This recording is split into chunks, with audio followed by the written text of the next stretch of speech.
Hey everyone, this is God Silly Soldier doing a round two for tonight.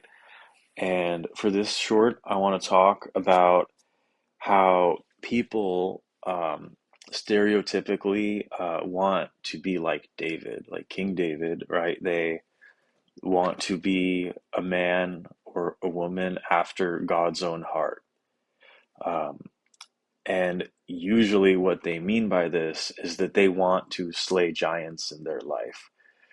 And God does allow us to slay giants in our lives.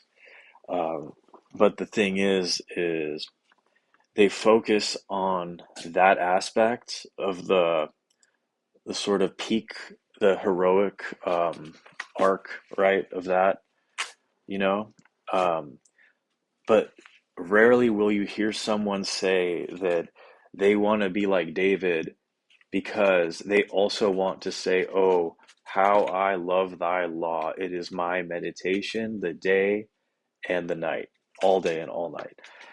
And, you'll kind of hear lip service to it basically, where they'll say, "Oh, yeah, David repented and like he really like felt remorse and he wrote, the biggest book in the Bible, basically, which is the book of Psalms."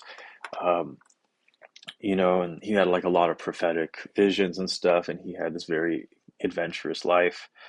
And it's about also how, God saw his heart and like not his outward appearance, which is great, right? Because, you know, the Lord said about his older brother, yeah, he might look good, but I have rejected him because, I don't see as men see, I see the heart.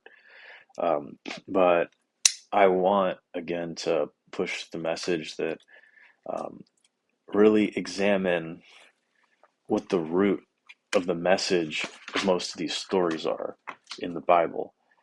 And in David's case, the longest chapter in the whole Bible is Psalm 119.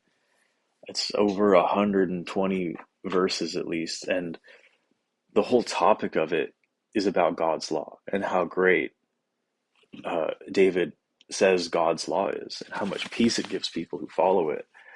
Like a lot of Christians, which they do a good work, they believe Jesus is Lord and amen, but they encounter a lot of spiritual warfare and suffering. And I think it's pretty obvious that it's because they don't try to keep God's law. And I'm not saying you can avoid all suffering by obeying the Torah, but it would probably be a good place to start. I mean, even, people who don't keep the Torah, they say the law is good, so maybe people should give it a shot. All right. God bless and amen.